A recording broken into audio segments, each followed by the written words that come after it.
नमस्कार, खबरों का पंचनामा देख रहे हैं आप। मैं हूं आपके साथ पूजा। हम लेकर आए हैं देश और दुनिया की 5 बड़ी खबरें, जिस पे चर्चा के लिए मेरे साथ स्टूडियो में मौजूद हैं कैपिटल टीवी के editor in chief doctor Manish Kumar. Doctor साहब, बहुत बहुत स्वागत है आपका। धन्यवाद। सबसे पहले नजर हेडलाइंस पर।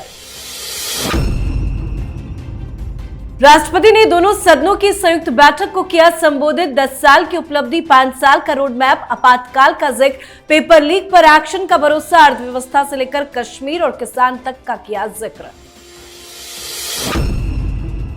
राष्ट्रपति के अभिभाषण के दौरान विपक्ष ने किया जमकर हंगामा। कांग्रेस, सपा समेत विपक्षी पार्टियों ने की खूब नारेबाजी। आम आदमी पार्टी ने किया राष्ट्रपति के अभिभाषण का बहिष्कार। सेंगोल पर छिड़ा नया विवाद। सपा सांसद बोले सेंगोल को हटाकर संसद में लगाए संविधान। अखिलेश बोले पीएम सेंगोल को प्रणाम करना भूले। मीसा भारती बोली सेंगोल की जगह म्यूजियम। सीबीआई की गिरफ्त में केजरीवाल का हाल बेहाल, पूछे जा रहे तीखे सवाल। सुनीता केजरीवाल बोली तानाशाह का विनाश हो। भगवत मान बोले केजरीवाल झुकेगा नहीं। नीट पेपर लीक में सीबीआई का बड़ा एक्शन। मनीष प्रकाश और आशुतोष गिरफ्तार। जंतर मंतर पर कांग्रेस ने किया विरोध प्रदर्शन। पुलिस ने बरसाई लाठियां। खबरों की शुरुआत में सबसे पहले बात राष्ट्रपति का अभिभाषण मोदी 3.0 के विजन की। राष्ट्रपति ने आज 18वीं लोकसभा में पहली बार दोनों सदनों की संयुक्त बैठक को संबोधित किया।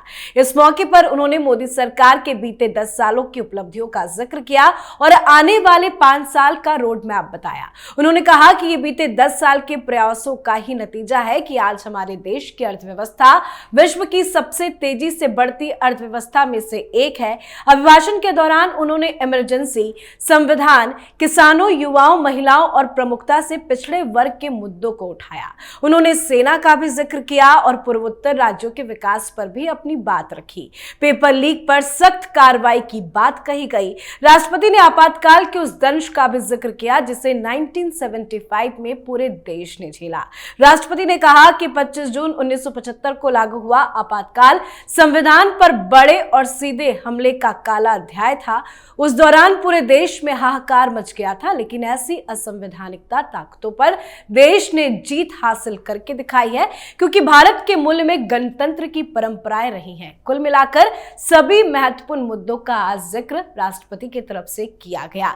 5 सालों का क्या कुछ रोड मैप है? देखिए, राष्ट्रपति मैडम ने जो बातें कही उसका सबसे प्रथम बिंदु देश के अंदर विपक्ष और पूरी दुनिया को एक मैसेज देना था कि प्रधानमंत्री मोदी की जो तीसरी सरकार है वो स्थिर और मजबूत सरकार है।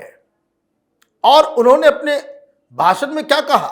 उन्होंने कहा कि बजट आने वाला है, ऐतिहासिक फैसले लिए जाएंगे। मतलब इकोनॉमी को कैसे और बेहतर किया जाएगा, उसमें ऐतिहासिक का मतलब यह हुआ कि कुछ कठोर फैसले लिए जाएंगे।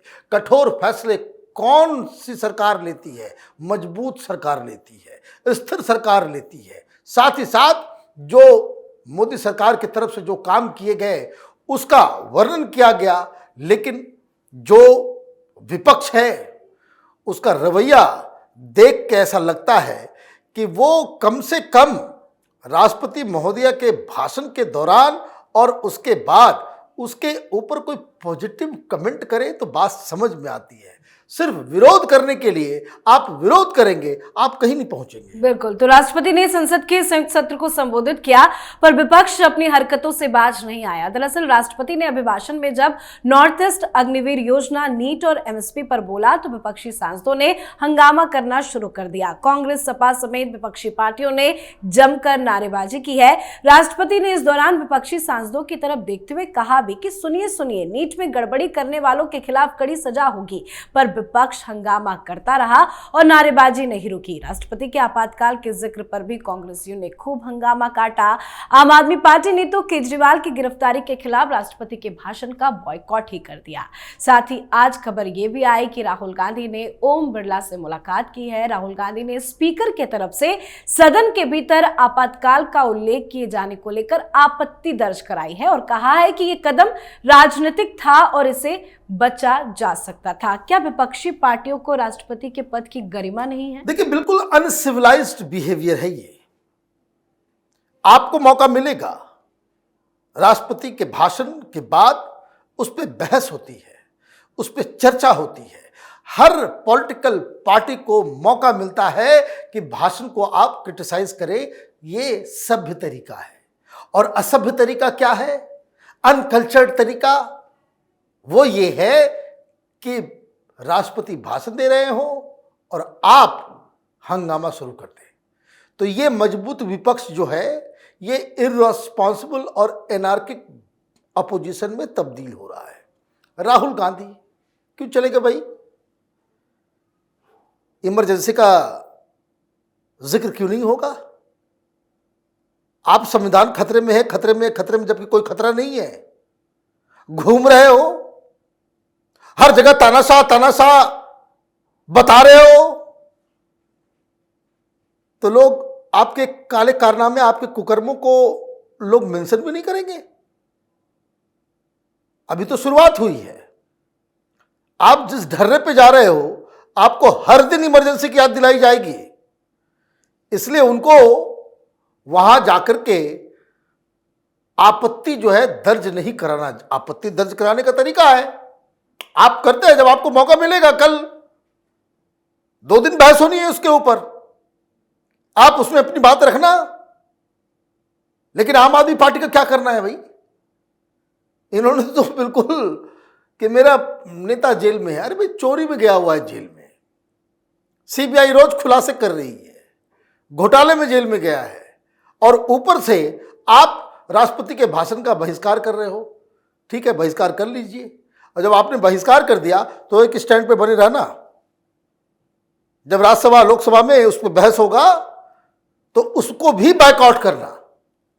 मीडिया में छाने के लिए, मीडिया में बने रहने के लिए अलग गाथा जो हर बार ये लोग गाते हैं, क्यों किया? बाकी सारे लोग अंदर थे, ये बाहर थे।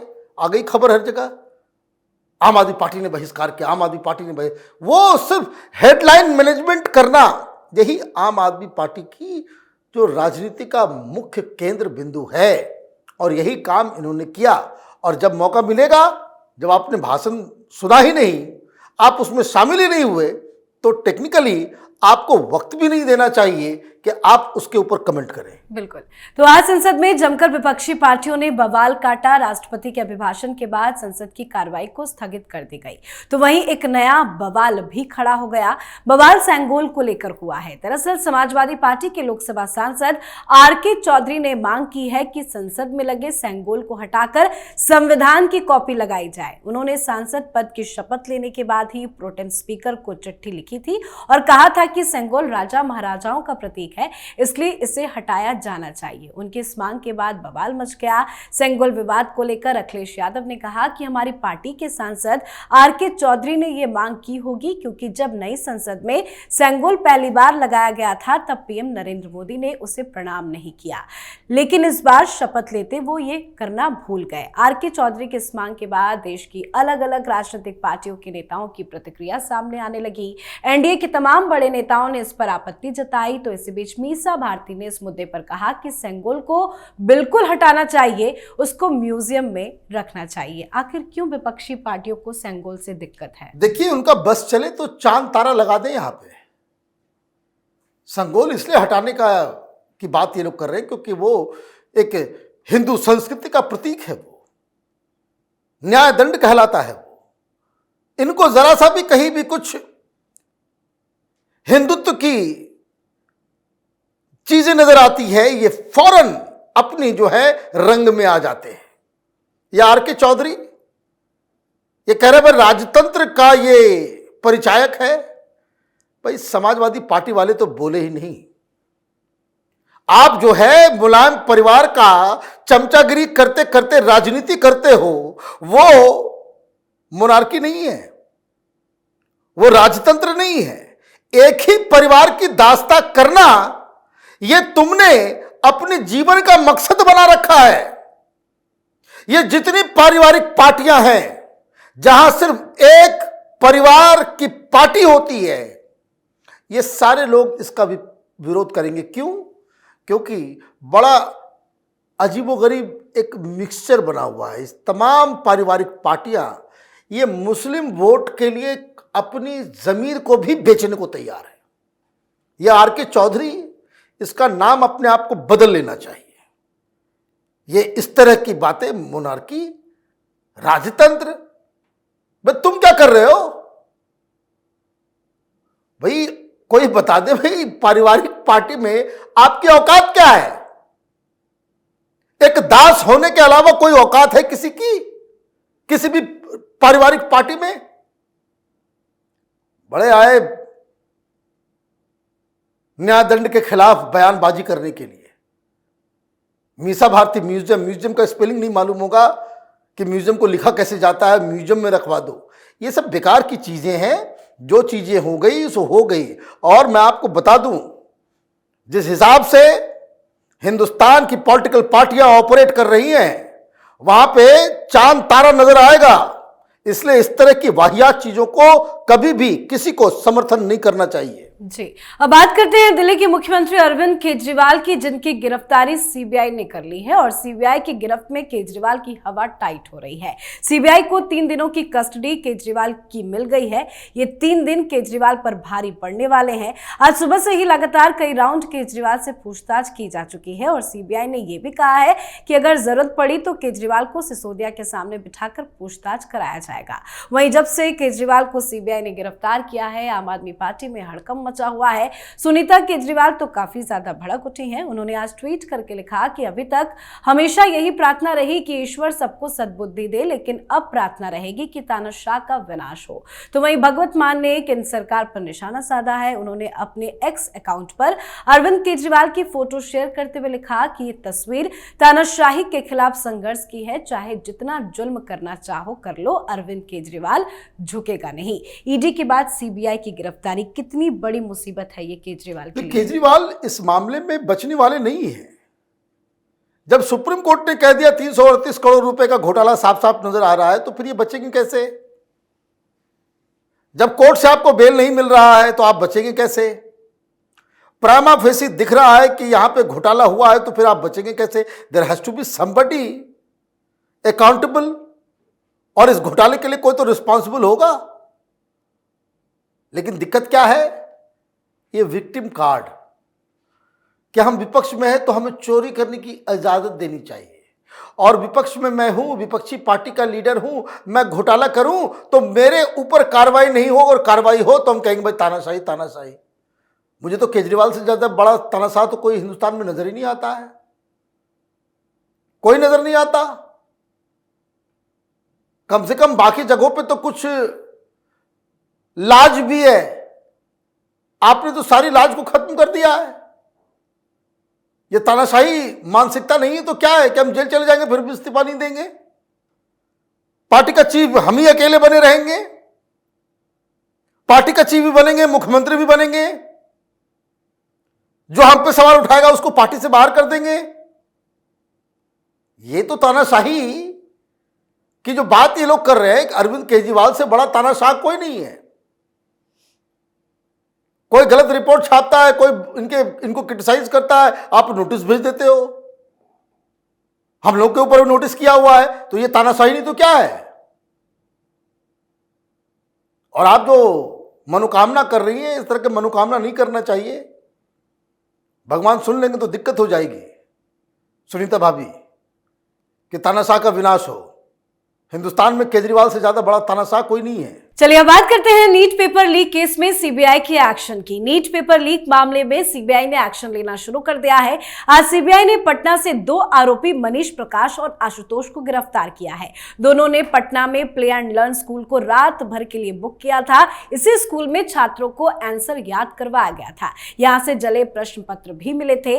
जांच एजेंसी बीते 2 दिनों से 11 लोगों से लगातार पूछताछ कर चुकी है। तो वहीं आज नीट पेपर लीक को लेकर दिल्ली के जंतर मंदिर पर कांग्रेस की यूथ विंग ने प्रदर्शन किया, जहां पुलिस ने जमकर लाठीचार्ज भी किया है। सीबीआई एक्शन में है, गिरफ्तारियां भी हो रही हैं, लेकिन इस तरह का प्रोटेस्ट क्यों हो रहा है? देखिए, प्रधानमंत्री मोदी की साख दांव पे है, बीजेपी की सरकार की साख दांव पे है। इस केस में अगर जरा सा भी कोई लुंज पुंज तरीके से आपने डील किया, सरकार की साख खत्म हो जाएगी।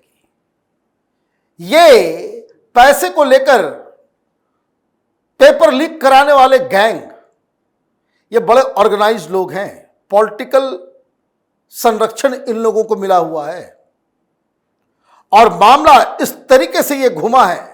और ऐसा मौका, दरअसल मैं तो ये कहूंगा इट्स एन अपॉर्चुनिटी कि सरकार के सामने एक मसला इस तरीके से भभका है कि सरकार को तो जड़ मूल से इसका इलाज करना चाहिए। योगी आदित्यनाथ ने सही प्रपोजल, वो कानून लेकर के आ रहे हैं, उम्र कैद, 1 करोड़ का जुर्माना और सजा ऐसी हो कि ताउम्र कोई व्यक्ति जो इस काम में लिप्त पाया गया या इसको समर्थन करता हुआ पाया गया या फिर उसको संरक्षण देता हुआ पाया गया, ताउम्र जेल के अंदर आप 10 को लटकाएं। देखिए ये बीमारी अपने आप खत्म हो जाएगी, डर ही नहीं है किसी को। हम उस नेता को जानते हैं, हम उस पॉलिटिकल पार्टी को पसंद है। अरबों खरबों का ये एजुकेशन माफिया इस देश में अभी पूरी तरीके से ऑपरेट कर रहा है। ये सरकार के सामने अच्छा मौका है, एक्ट डिसाइसिवली। विपक्ष वो राजनीति कर रहा है, ये जितना राजनीतिकरण करेंगे उतना ये केस कमजोर होगा। और मैं तो ये कहता हूं कि जो लोग इसके ऊपर राजनीति कर रहे हैं, दरअसल वो इस एजुकेशन माफिया, ये पेपर लीक गैंग की मदद कर रहे हैं। ऐसा नहीं होना चाहिए। जी, बहुत बहुत धन्यवाद सर बातचीत के लिए। धन्यवाद। खबरों का पंचनामा में आज के लिए फिलहाल इतना ही। देश विदेश की बाकी खबरों और उनके सटीक एनालिसिस के लिए देखते रहिए कैपिटल टीवी। हमें लाइक कीजिए, शेयर कीजिए और कैपिटल टीवी को सब्सक्राइब कीजिए। नमस्कार।